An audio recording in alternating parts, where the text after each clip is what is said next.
നീ മനസ്സിലാക്കാൻ വേണ്ടിയാ ഞാനിങ്ങനെ ചെയ്തത്. ഞാനിപ്പോ എന്താ ചെയ്യണ്ടേ? നീ വീട്ടിലേക്ക് പോ. രഞ്ജിത്തിനോട് ഞാൻ സംസാരിക്കാം. അവൾക്ക് സപ്പോർട്ടിന് നിങ്ങളല്ലേ ഉള്ളൂ. അവൾ എന്നെ ഒരു സപ്പോർട്ടായിട്ട് കാണുന്നില്ല. ഞാൻ എന്തൊക്കെ പറഞ്ഞു നോക്കി, പക്ഷെ അവളൊന്നും ശ്രദ്ധിച്ചതേയില്ല. ഭർത്താവ് പറയുന്ന ഉപദേശം നമ്മൾ കേൾക്കണം. ആ ഉപദേശം നമ്മൾ അനുസരിച്ച് കുടുംബം നടത്തുമ്പോൾ നമ്മുടെ കുടുംബം അനുഗ്രഹമായിരിക്കും. കുടുംബത്തിൽ ഭാര്യയും ഭർത്താവും വഴക്കുകളൊന്നുമില്ലാതെ സ്നേഹത്തോടെ ഐക്യത്തോടെ ജീവിച്ച് കാര്യങ്ങൾ ചെയ്യാൻ സാധിക്കും.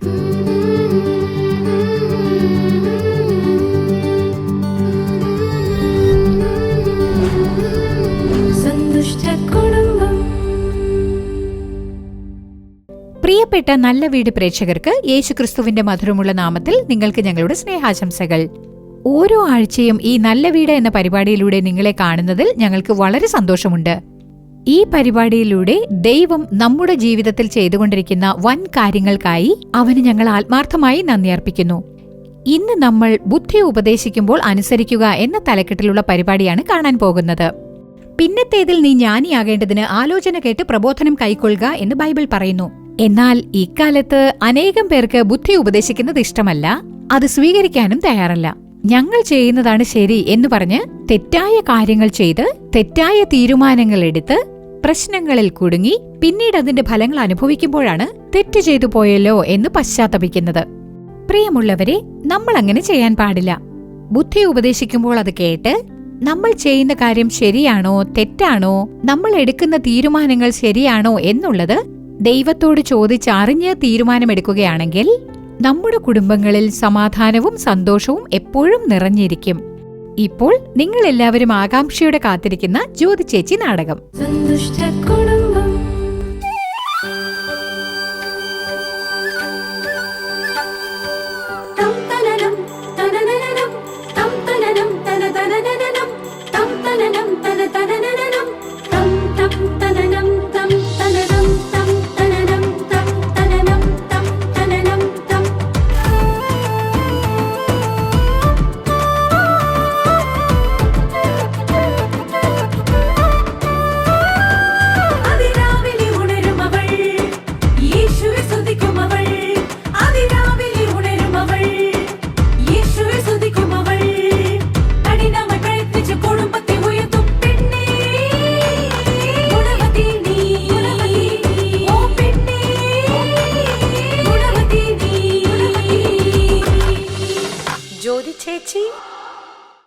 ഇപ്പൊ കരഞ്ഞിട്ട് എന്താ പ്രയോജനം? നീ ഇങ്ങനെ പെരുമാറുന്നതിന് മുൻപ് ആലോചിക്കണ്ടായിരുന്നോ? ഇനിയിപ്പൊ ഞാൻ എന്താ ചെയ്യണ്ടേ? ഏത് മുഖം കൊണ്ടാ അദ്ദേഹത്തിന്റെ മുമ്പിൽ പോയി നിൽക്കുക? ചേച്ചി ചേച്ചി ചേച്ചി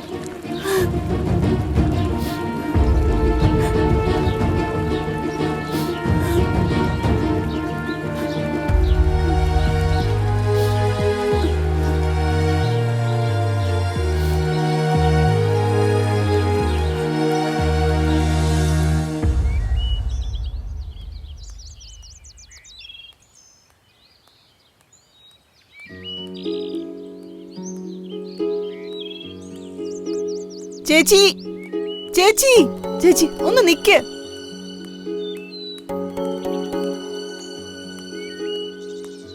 എന്തിനാ ചേച്ചി എഴുന്നേറ്റ് പോയത്? എനിക്ക് എത്രമാത്രം വിഷമായെന്നറിയോ? ഇങ്ങനെ തന്നെയല്ലേ മറ്റുള്ളവർ സംസാരിക്കുമ്പോ നീ എണീറ്റ് പോകുന്ന സമയത്ത് അവർക്കും തോന്നുക? പ്രതികാരം ചെയ്യാണോ ചേച്ചി? അല്ല മാലതി, നീ മനസ്സിലാക്കണം എന്നുള്ളതിനു വേണ്ടി അങ്ങനെ ചെയ്തത്. ഇനിയിപ്പൊ ഞാൻ എന്താ ചെയ്യണ്ടേ? നീ വീട്ടിലേക്ക് പോ. രഞ്ജിത്തിനോട് ഞാൻ സംസാരിക്കാം. വീട്ടിലേക്കോ? നിന്റെ അച്ഛന്റെ അടുത്തേക്ക് പോ മാലതി.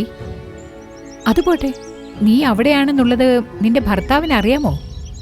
അറിയാം ചേച്ചി, പക്ഷേ മാനേജർ എന്നോട് മോശമായിട്ട് പെരുമാറിയ കാര്യം അറിയില്ല. ശരി മാലതി, നീ പോ, ഞാൻ നോക്കിക്കോളാം. നീ വിഷമിക്കാതെ പോ മാലതി.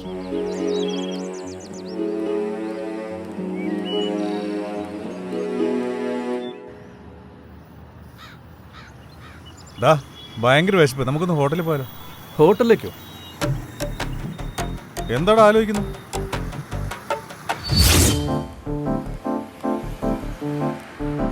എടാ നന്നായിട്ട് വിശക്കുന്നുടാ, നമുക്ക് എന്തെങ്കിലും കഴിച്ചാലോ? അയ്യോ, എൻ്റെ പോക്കറ്റിലൊന്നും ഇല്ലടാ. കാശില്ലേ വേണ്ട, നമുക്ക് പോവാം. ഡാ നീ പേടിക്കണ്ട, വാ നമുക്ക് കഴിക്കാം. പൈസ ഇല്ലെന്നല്ലേ പറഞ്ഞേ, പിന്നെ പോയിട്ട് എന്ത് ചെയ്യാനാ? ഡാ നീ വാടാ, ഏതെങ്കിലും ഒരുത്തം വന്ന് വീഴാതിരിക്കുവോ? വാന്ന്.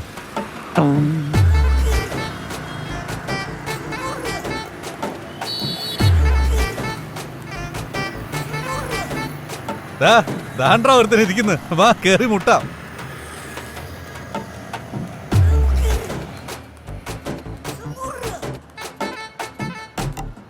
ചേട്ടാ.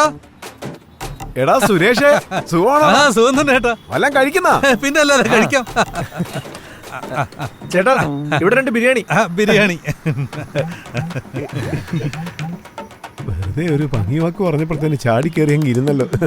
ശരി.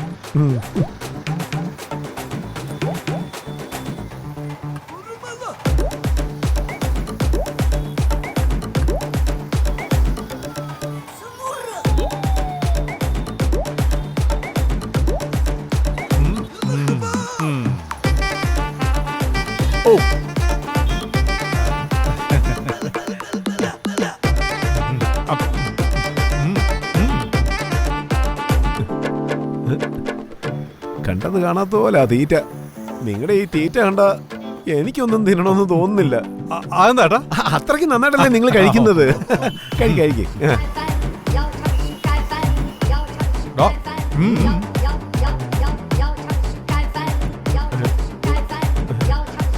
ഇനി വല്ലോ മതി മതി മതി.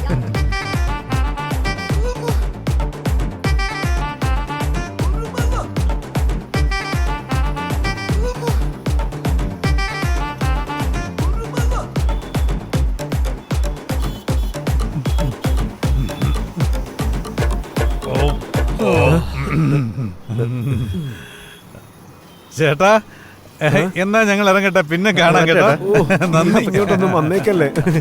എന്റെ ദൈവമേ, ഇനി എന്റെ ജന്മത്തി ഒരാളോടും ഇനി ആഹാരം കഴിക്കുന്നൊന്നും ഞാൻ ചോദിക്കത്തില്ല. ഇനി ഇത് മാത്രമേ ഉള്ളൂ. ഇത് നിന്നിട്ട് ഞാൻ എന്ത് നേടാനാ? നല്ല ഉഗ്രം ബിരിയാണി അല്ലേ?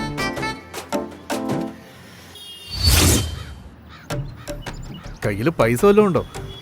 ആ കാശൊക്കെ ഉണ്ടോ, നീ പേടിക്കാതെ വാ. ഞാനും സംസാരിച്ചു നോക്കി അങ്കിൾ. രഞ്ജിത്തിനത് സ്വീകരിക്കാൻ പറ്റുന്നില്ല. രഞ്ജിത്ത് മാനസികമായി വല്ലാതെ ബാധിച്ചിരിക്കുകയാണ്. മാലതിയെക്കുറിച്ച് മറ്റുള്ളവർ സംസാരിക്കുന്നത് രഞ്ജിത്തിനെ വിഷമിപ്പിച്ചിട്ടുണ്ട്. നാണക്കേട് കാരണമാ വീട് വിട്ട് പുറത്തിറങ്ങാതിരിക്കുന്നത് അങ്കിൾ. ഇനിയിപ്പോ എന്ത് ചെയ്യും മോളെ? മാലതിയെയും ഇങ്ങനെ വീട്ടിനകത്ത് തന്നെ പൂട്ടിയിടാൻ പറ്റില്ലല്ലോ. അതും വാസ്തവം തന്നെ അങ്കിൾ. നിങ്ങളും ഇങ്ങനെ ഇരുന്നാൽ എങ്ങനെയാ? വേറെന്ത് ചെയ്യാൻ പറ്റും ചേച്ചി? അവളെക്കുറിച്ച് ആൾക്കാർ എന്തൊക്കെയാ പറയുന്നറിയോ? അത് കേൾക്കുമ്പോ എനിക്ക് വിഷമം തോന്നായിരിക്കോ? വിഷമം തന്നെയാ, എനിക്ക് മനസ്സിലാകും. എങ്കിലും എന്താ ചേച്ചി? അവള് അവിടെ അച്ഛനടുത്ത് തന്നെ നിൽക്കട്ടെ, ഞാൻ ഇവിടെ കഴിഞ്ഞോളാം. വേറെന്ത് ചെയ്യാൻ പറ്റും? മാലതി ചെയ്തത് തെറ്റ് തന്നെയാ. അത് ഞാൻ ന്യായീകരിക്കാൻ ശ്രമിക്കുന്നില്ല. പക്ഷേ അവളെ നിങ്ങളല്ലേ സപ്പോർട്ട് ചെയ്യേണ്ടത്. അവൾ എന്നെ ഒരു സപ്പോർട്ടായിട്ട് കാണുന്നില്ല. ഞാൻ എത്ര പ്രാവശ്യം പറഞ്ഞു നോക്കി, അവൾ കേൾക്കാൻ കൂട്ടാക്കിയിട്ടില്ല. പ്ലീസ് എന്നെ ഒന്ന് തനിച്ചു ചേച്ചി. ഞാൻ എത്രയോ പറഞ്ഞതാ, ബുദ്ധിയില്ലാതെ ഒന്നും ചെയ്യരുത്, അത് നിന്റെ ജീവിതത്തെ ബാധിക്കുമെന്ന്. നീ അത് അനുസരിച്ചേ ഇല്ല. ഇപ്പൊ അത് എവിടം വരെ കൊണ്ടുവന്ന് എത്തിച്ചു എന്ന് കണ്ടില്ലേ?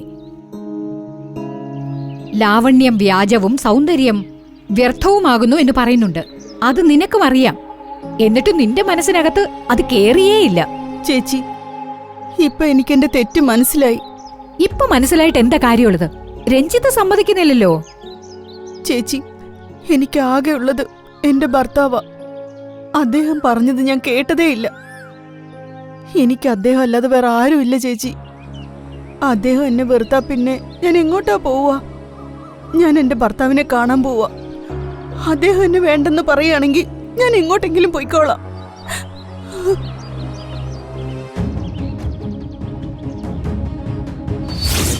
രഞ്ജിത്ത്, മാലതിയുടെ പേരിൽ തെറ്റില്ല രഞ്ജിത്ത്. അവള് ആ മാനേജറെ വിശ്വസിച്ചു പോയി. അയാള് കൊടുത്ത സാധനങ്ങളിൽ അവൾക്ക് മോഹം തോന്നിട്ടാ. അവള് ചെയ്തത് തെറ്റ് തന്നെയാ. ഈ ഒരു ചുറ്റുപാടില് രഞ്ജിത്ത് അല്ലേ അവൾക്ക് സപ്പോർട്ട് ചെയ്യേണ്ടത്? ചേച്ചി, രഞ്ജിത്ത്, അവളുടെ സ്വഭാവം മോശമായിരുന്നെങ്കിൽ മാനേജർ കൈ പിടിച്ചു വലിച്ച് റൂമിലേക്ക് വിളിച്ചപ്പോ അവള് പോയില്ലായിരുന്നോ? പക്ഷേ മാലതി കൈയിന്ന് വിടാൻ പറഞ്ഞിട്ട് പുറത്തേക്ക് ഓടി വന്നില്ലേ? എന്താ ചേച്ചി പറയുന്നേ? അതേന്നേ, ആ മാനേജർ നിങ്ങളുടെ ഭാര്യയോട് തെറ്റായി പെരുമാറാൻ നോക്കി. ഇവളതിന് സമ്മതിച്ചില്ല. ഇപ്പോ മാനസികമായി അവൾ തകർന്നിരിക്കുക. ഒറ്റയ്ക്കായി പോയതും കുറ്റമനസാക്ഷിയും അവളെ ദ്രോഹിക്കുക. പ്ലീസ് അവളോട് ക്ഷമിച്ച് വീണ്ടും അവളെ സ്വീകരിക്കണം. നിങ്ങളും കൂടി അവളെ സപ്പോർട്ട് ചെയ്തില്ലെങ്കിൽ പാവമല്ലേ മാലതി?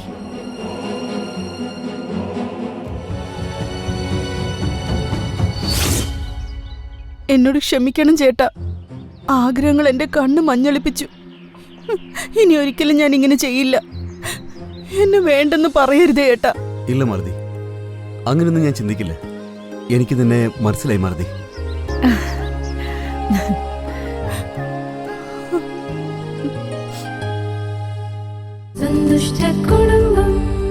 ബുദ്ധി ഉപദേശിക്കുമ്പോൾ സ്വീകരിച്ചില്ലെങ്കിൽ എന്തൊക്കെ പ്രശ്നങ്ങളാണ് ഉണ്ടാകുന്നതെന്ന് കണ്ടില്ലേ? നമുക്കതിൽ ശ്രദ്ധ വേണം. അടുത്തതായി സഹോദരി ജോയ്സ് ലാസറസ് അവർകൾ നിങ്ങൾക്ക് വേണ്ടി ദൈവ സന്ദേശം നൽകി പ്രാർത്ഥിക്കുവാൻ തയ്യാറായിരിക്കുന്നു. പ്രാർത്ഥനയോടെ ദൈവ സന്ദേശം കേൾക്കുക. നിങ്ങളും ദൈവത്തിൽ നിന്നും അനുഗ്രഹങ്ങൾ സ്വന്തമാക്കുക.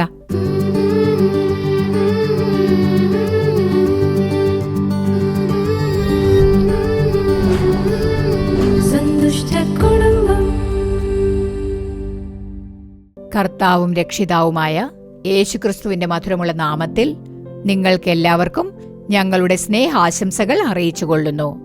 ദൈവം ഇന്ന് ഈ പരിപാടിയിലൂടെ നിങ്ങളോട് സംസാരിച്ച് നിങ്ങളെ അനുഗ്രഹിക്കുമാറാകട്ടെ.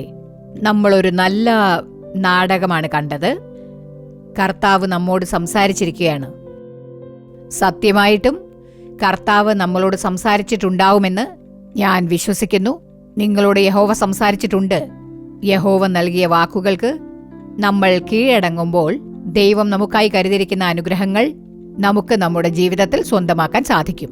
എന്റെ പ്രിയപ്പെട്ടവരെ, കർത്താവ് നമുക്ക് തന്നിരിക്കുന്ന കുടുംബം വളരെ പ്രധാനപ്പെട്ടതാണ്. കുടുംബം വളരെ പ്രധാനപ്പെട്ടതാണ്. കുടുംബം തകർന്നുപോയാൽ ഒന്നും ചെയ്യാൻ പറ്റില്ല. കുടുംബം ഛിന്നാഭിന്നമായാൽ ഒന്നും ചെയ്യാൻ പറ്റില്ല. കുടുംബം ഏറ്റവും പ്രധാനമാണ്. പ്രിയപ്പെട്ടവരെ, കുടുംബത്തിൽ ഭാര്യയും ഭർത്താവും പ്രധാനപ്പെട്ടവരാണ്.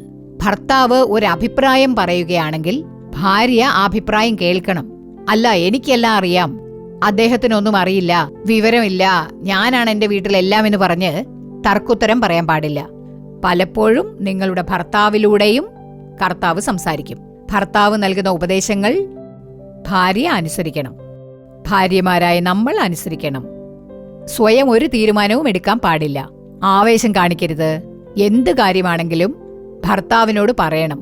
പറയുമ്പോ ഭർത്താവ് വേണ്ടെന്ന് പറഞ്ഞാൽ ശരി, അതിന് നിങ്ങൾ സമ്മതിക്കണം. അല്ല, എന്റെ ഇഷ്ടം പോലെ ചെയ്യുമെന്ന് പറയരുത്. അത് ദോഷം വരുത്തും. നമ്മുടെ ജീവിതത്തിൽ കർത്താവ് നമുക്ക് തന്നിരിക്കുന്ന ഭർത്താവിനായി നാം കർത്താവിനോട് നന്ദി പറയണം. ഭർത്താവിന്റെ വാക്കുകൾ അനുസരിക്കണം. ഭർത്താവിന്റെ അഭിപ്രായങ്ങൾക്ക് ചെവി ചായ്ക്കണം. ഭർത്താവ് ഉപദേശിച്ചാൽ അത് കേൾക്കണം. എന്റെ പ്രിയപ്പെട്ടവരെ, ബൈബിൾ പറയുന്നു, സദൃശവാക്യങ്ങൾ 4:13 നോക്കാം. പ്രബോധനം മുറുകെ പിടിക്ക, വിട്ടുകളയരുത്, അതിനെ കാത്തുകൊള്ളുക, അത് നിന്റെ ജീവനല്ലോ. അതിനെ കാത്തുകൊള്ളുക, അതാണ് നിന്റെ ജീവനെന്ന് വചനം പറയുന്നു. എന്റെ പ്രിയപ്പെട്ടവരെ, ഭർത്താവ് നമുക്ക് നൽകുന്ന ഉപദേശങ്ങൾ നാം സ്വീകരിക്കണം. ഭർത്താവ് ബുദ്ധി ഉപദേശിച്ചാൽ നാം അതനുസരിക്കണം. ഒരു കുടുംബത്തിന്റെ കുടുംബനാഥനാണ് അദ്ദേഹം. അദ്ദേഹത്തിന്റെ തീരുമാനം നാം എല്ലാവരും അനുസരിക്കണം. നമുക്ക് നല്ലതിനു വേണ്ടിയാണ് പറയുന്നത്, നന്മയായിട്ട് ഭവിക്കുമെന്ന് പറഞ്ഞ് നാം ചിന്തിക്കേണ്ടതാണ്. വേദപുസ്തകത്തിൽ നാം നോക്കിയാൽ ഉൽപ്പത്തി പുസ്തകം 3-ാം അധ്യായത്തിൽ ആദാമിനെയും ഹവ്വയെയും കർത്താവ് ഏദൻ തോട്ടത്തിൽ വെച്ചിരുന്നു. എല്ലാ കാര്യങ്ങളും അനുഭവിക്കുന്നതിനായി, എല്ലാം ഭക്ഷിക്കുന്നതിനായി ദൈവം അവരോട് കൽപ്പിച്ചിരുന്നു. എന്നാൽ തോട്ടത്തിന്റെ നടുവിലുള്ള ഫലം മാത്രം നീ ഭക്ഷിക്കരുത്, ബാക്കി എല്ലാ ഫലങ്ങളും ഭക്ഷിക്കാമെന്ന് യഹോവ പറഞ്ഞു. അവിടെ പിശാച് വന്ന് തന്ത്രപൂർവ്വം സംസാരിക്കുന്നു. അവൻ പറയുമ്പോൾ ഹവ്വ ഉടനെ ആദാമിന്റെ അടുക്കൽ വന്ന് ആ കാര്യം പറയണമായിരുന്നു. ആദാമിനോട് പറയാതെ അവൾ തന്നെ തീരുമാനമെടുത്തു. സ്വയം ഒരു തീരുമാനമെടുത്ത് താനേ കാര്യങ്ങളെല്ലാം ചെയ്തു. അതുകൊണ്ടാണ് പ്രശ്നമുണ്ടായത്. എന്റെ പ്രിയമുള്ളവരെ, സ്ത്രീകളായ നമ്മൾ നമ്മുടെ കുടുംബത്തിൽ നമ്മളായിട്ടൊരു തീരുമാനം എടുക്കരുത്. മക്കളുടെ കാര്യമാണോ, ജോലിക്കാര്യമാണോ, വീട്ടിലെ കാര്യമാണോ, എന്ത് തന്നെയായാലും ദൈവത്തോട് സംസാരിച്ച് തീരുമാനിച്ച് ഭാര്യ ഭർത്താക്കന്മാർ ഐക്യത്തോടെ രണ്ടുപേരും കർത്താവിനോട് പ്രാർത്ഥിച്ച് കർത്താവിന്റെ ഉപദേശം തേടി കാര്യങ്ങൾ ചെയ്യേണ്ടതാണ്. നമ്മൾ സ്വയം ഒരു തീരുമാനമെടുത്ത് ഏതൊരു കാര്യവും ചെയ്യരുത്. അത് സക്സസ് ആവുകയില്ല, ദോഷം ചെയ്യും. എന്റെ പ്രിയപ്പെട്ടവരെ, നമ്മുടെ ഭർത്താവിനെ മാനിക്കണം, ഭർത്താവിന്റെ വാക്കുകൾ മാനിക്കണം, ഭർത്താവിന്റെ അഭിപ്രായങ്ങൾ കേൾക്കണം. ഭർത്താവ് എപ്പോഴും നമ്മുടെ നന്മയ്ക്ക് വേണ്ടിയിട്ടായിരിക്കും പറയുന്നത്. നമ്മുടെ കുടുംബവും കുടുംബകാര്യങ്ങളും എല്ലാം അദ്ദേഹം പറയുന്നത് പോലെ ചെയ്യണം. ആ ഒരു ചിന്ത സഹോദരിമാരുടെ ഉള്ളിൽ ഉണ്ടാവണം. സഹോദരിമാരായ നമ്മുടെ ഉള്ളിൽ ഉണ്ടായിരിക്കണം. ഭർത്താവിന് വിദ്യാഭ്യാസമില്ല, ഒന്നും അറിയില്ല, കുടുംബത്തെക്കുറിച്ച് ഒന്നും അറിയില്ല, എനിക്ക് മാത്രമേ എല്ലാ കാര്യങ്ങളും അറിയൂ എന്ന് പറഞ്ഞുകൊണ്ട് ആ ഒരു അഹങ്കാരത്തോടെ ഇരിക്കരുത്. സ്ത്രീകളായി നമ്മൾ അനുസരിക്കണം, ഭർത്താവിന്റെ ഉപദേശം ചോദിക്കണം. അങ്ങനെ ഭർത്താവിന്റെ വാക്കുകൾ അനുസരിച്ച് രണ്ടുപേരും ഐക്യതയോടുകൂടി കാര്യങ്ങൾ ചെയ്യുമ്പോൾ ദൈവം അങ്ങനെയുള്ള കുടുംബങ്ങളെല്ലാം അനുഗ്രഹിക്കും. എന്റെ പ്രിയമുള്ളവരെ, ഒരു സഹോദരി കുടുംബത്തിൽ പ്രശ്നമുണ്ടായിരുന്നതുകൊണ്ട് എന്നെ കാണാനായി വന്നിരുന്നു. ഞാൻ അവരോട് സംസാരിച്ചു. അവരുടെ അമ്മയും കൂടെ ഉണ്ടായിരുന്നു. അവരുടെ കഴുത്തിൽ ഒരു ചെറിയ മാല ഇട്ടിരുന്നു. അപ്പോ ഞാൻ ചോദിച്ചു, നിങ്ങളുടെ താലി എവിടെ എന്ന് ഞാൻ ചോദിച്ചു. ഉടനെ ആ അമ്മ പറയുകയാണ്, സിസ്റ്റർ, ഇവളെ വിശ്വസിക്കാൻ പറ്റില്ല എന്ന്. എന്താ കാര്യമെന്ന് ചോദിച്ചു. കഴുത്തി കിടന്നിരുന്ന താലി ഊരി ഏതോ ഒരു ഫ്രണ്ട് ചോദിച്ചപ്പോ ഇവൾ കൊടുത്തു. അവൾക്ക് അത്യാവശ്യമായിട്ട് പണം വേണമായിരുന്നെന്ന്. ഉടനെ ഇവളുടെ താലി ഊരി കൊടുത്തു എന്ന് പറഞ്ഞു. എന്റെ പ്രിയമുള്ളവരെ, കർത്താവായ യഹോവയുടെ മുൻപിൽ വെച്ച് കെട്ടിയ താലി ഊരാൻ പാടില്ല. അത് ഊരി മറ്റുള്ളവർക്ക് കൊടുക്കരുത്. ഒരുപക്ഷെ നിങ്ങൾ അങ്ങനെ ഉദാരമനസ്കരാണെങ്കിലും അങ്ങനെ ചെയ്യരുത്. ദയവ് ചെയ്ത് ചെയ്യരുത്. താലി ഊരി ആർക്കും പണയം വെക്കാൻ കൊടുക്കരുത്, പാടില്ല. അത് ഏറ്റവും വലിയ തെറ്റാണ്. ആ പെണ്ണത് കൊടുത്തു. ഇപ്പോൾ ഭർത്താവ് താലി എവിടെയെന്ന് ചോദിക്കുന്നു. ഇവൾ എന്തുത്തരം പറഞ്ഞു എന്ന് ഞാൻ ചോദിച്ചു. ഇവള് മിണ്ടാതിരിക്കുകയാണ്. ഭർത്താവ് ചോദിക്കുന്നു താലി എവിടെയെന്ന്. ഇവള് ഫ്രണ്ട് ചോദിച്ചു എന്ന് പറഞ്ഞ് താലി ഊരി കൊടുത്തിരിക്കുന്നു. ഇതുവരെ അവൾ തിരിച്ചു തന്നില്ല. ആ താലി പോയി. വേറെ താലി തന്നെ ഉണ്ടാക്കണം എന്നാണ് പറയുന്നത്. എന്റെ പ്രിയപ്പെട്ടവരെ, നമുക്ക് നമ്മുടെ ജീവിതത്തെക്കുറിച്ച് ശ്രദ്ധ വേണം. മുതിർന്നവരുടെ ഉപദേശങ്ങൾ അനുസരിക്കണം. ഭർത്താവിന്റെ ഉപദേശം നമ്മൾ അനുസരിക്കണം. അങ്ങനെ നമ്മൾ ഉപദേശം അനുസരിച്ച് ജീവിതം നയിക്കുമ്പോൾ നമ്മുടെ കുടുംബം അനുഗ്രഹിക്കപ്പെടും. കുടുംബത്തിൽ ഭാര്യ ഭർത്താക്കന്മാർ തമ്മിൽ വഴക്കില്ലാതെ സ്നേഹത്തോടെ ഐക്യതയോടെ ജീവിച്ച് കാര്യങ്ങൾ ചെയ്യാൻ സാധിക്കും.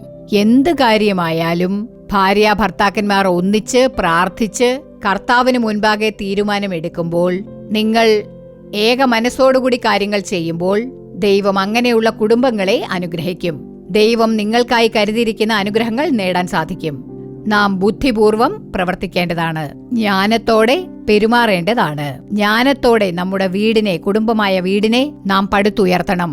നാം അങ്ങനെ ചെയ്യുമ്പോൾ ദൈവം നമ്മുടെ കുടുംബങ്ങളെ അനുഗ്രഹിക്കും, നമ്മുടെ മക്കളെ അനുഗ്രഹിക്കും. ഭർത്താവ് ചെയ്യുന്ന കാര്യങ്ങൾ സാധ്യമാക്കും. അവൻ ചെയ്യുന്നത് സാധ്യമാകുമെന്ന വചനം പോലെ ഭർത്താവിന്റെ കാര്യങ്ങൾ കർത്താവ് സാധ്യമാക്കും. നമ്മൾ എന്ത് കാര്യമാണെങ്കിലും ഭർത്താവുമായി കൂടിയാലോചിക്കണം. ഭർത്താവിന്റെ വാക്കുകൾക്ക് നാം കീഴടങ്ങേണ്ടതാണ്. ഉപേക്ഷിക്കാൻ പറഞ്ഞാൽ അത് ഉപേക്ഷിക്കണം, അത് വിട്ടേക്കണം. നമ്മളായിട്ട് ഒരു കാര്യത്തിലും തീരുമാനമെടുക്കരുത്. കർത്താവിങ്കൽ ചെന്ന് പ്രാർത്ഥിക്കുക. ദൈവം നിങ്ങളുടെ ജീവിതത്തിൽ അത്ഭുതങ്ങൾ ചെയ്യുമാറാകട്ടെ. നമുക്കിപ്പോൾ പ്രാർത്ഥിക്കാം.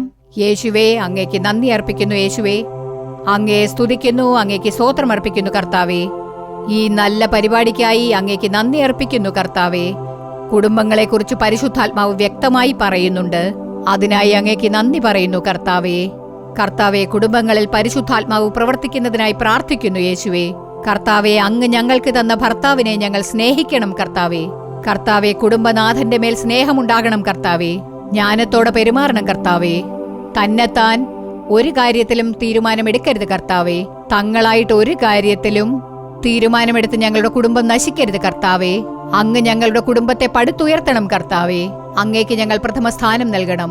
അങ്ങേക്ക് ഞങ്ങൾ പ്രാധാന്യം നൽകണം. അങ്ങയുടെ വാക്കുകൾക്ക് പ്രാധാന്യം നൽകണം. കർത്താവേ, ഞങ്ങൾ പ്രാർത്ഥിക്കുന്ന സ്ത്രീകളായി എപ്പോഴും കാണപ്പെടണം. കർത്താവേ, ഞങ്ങളുടെ ജീവിതത്തിൽ കാണപ്പെടുന്ന എല്ലാ കുറവുകളും യേശുവിന്റെ നാമത്തിൽ ഇല്ലാതാകട്ടെ. യേശുവെ, അങ്ങയുടെ വേദപുസ്തകത്തെ സ്നേഹിച്ച് വായിക്കണം. വേദവചനമനുസരിച്ച് ജീവിക്കണം. സാക്ഷിയായി കുടുംബജീവിതം നയിക്കണം. കർത്താവേ, കർത്താവേ, ഈ സഹോദരിമാർക്ക് അങ്ങ് ജ്ഞാനം നൽകണമേ.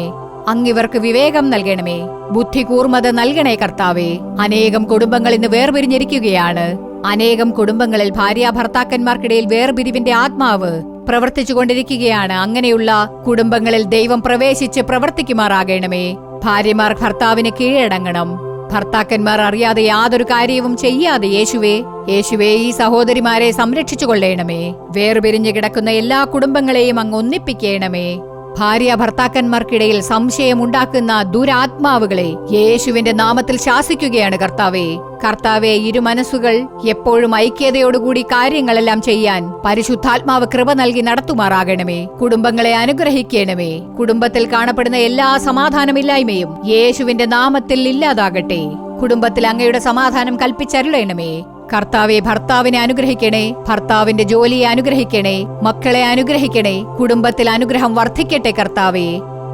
ഇന്ന് ഇവരുടെ ജോലികളിൽ എപ്പോഴും അനുഗ്രഹിക്കണേ. എന്റെ കുടുംബത്തെ അനുഗ്രഹിക്കണേ, എന്റെ മക്കളെ അനുഗ്രഹിക്കണമേ എന്ന് പ്രാർത്ഥിക്കുന്നവരിൽ കരുണ തോന്നണമേ. കർത്താവെ, അങ്ങ് അത്ഭുതങ്ങളുടെ ദൈവമാണ് കർത്താവെ. എല്ലാ മാനസിക തളർച്ചയും മാറട്ടെ കർത്താവെ. ഈ സഹോദരിമാരുടെ ബലഹീനതകളെല്ലാം മാറട്ടെ. പുതിയൊരു ശക്തി ഉണ്ടാകുമാറാകട്ടെ. പുതിയ അനുഗ്രഹം ലഭിക്കട്ടെ കർത്താവെ. പുതിയ അഭിഷേകം നൽകണമേ കർത്താവെ. ഇവർക്ക് പുതിയ അനുഗ്രഹങ്ങൾ നൽകി കുടുംബങ്ങളെ അങ്ങ് അനുഗ്രഹിക്കണേ. അങ്ങയുടെ നന്മയും കൃപയും തുടരട്ടെ. അങ്ങനെ ചെയ്തതിനായി അങ്ങയ്ക്ക് നന്ദി അർപ്പിക്കുന്നു കർത്താവെ. യേശുവിന്റെ നാമത്തിൽ പ്രാർത്ഥിക്കുന്നു നല്ല പിതാവേ. ആമേൻ, ആമേൻ. എന്റെ പ്രിയമുള്ളവരെ, കുടുംബം വളരെ പ്രധാനമാണ്. ഭാര്യ ഭർത്താക്കന്മാർ, കുടുംബ ബന്ധങ്ങൾ എല്ലാം പ്രധാനമാണ്. കുടുംബത്തിൽ രണ്ടുപേരും വഴക്കുണ്ടാക്കാതെ ഏക മനസ്സോടുകൂടി കാര്യങ്ങൾ ചെയ്യുമ്പോൾ ദൈവം നിങ്ങളുടെ കുടുംബത്തിൽ വൻ കാര്യങ്ങൾ ചെയ്യും. വലിയ അനുഗ്രഹങ്ങൾ കർത്താവ് നിങ്ങൾക്ക് നൽകി നിങ്ങളെ അനുഗ്രഹിക്കുമാറാകട്ടെ. ആമേൻ, ആമേൻ. പ്രിയമുള്ളവരെ, ഇന്നത്തെ പരിപാടി നിങ്ങൾക്ക് അനുഗ്രഹമായിരുന്നിരിക്കും എന്ന് ഞങ്ങൾ വിശ്വസിക്കുന്നു. നിങ്ങൾക്ക് ലഭിച്ച നന്മകളെക്കുറിച്ചും അനുഗ്രഹങ്ങളെക്കുറിച്ചും ഞങ്ങളെ അറിയിക്കുക. നാളെയും അതുപോലെ മറ്റന്നാളും വരുവിൻ പ്രാർത്ഥിക്കാം എന്ന പരിപാടി മറക്കാതെ കാണുക. വീണ്ടും അടുത്ത ആഴ്ച ഇതേ സമയം ഇതേ പരിപാടിയിലൂടെ നമുക്ക് കാണാം. അതുവരെ ദൈവകൃപ നിങ്ങളോടൊത്തുണ്ടാകുമാറാകട്ടെ. For further details and prayer support, contact Jesus Redeems Ministries, Nalumavudi, Thuthukudi District, 628-211. Our phone number 04639 353535. info@jesusredeems.org. Our website www.jesusredeems.com. God bless you.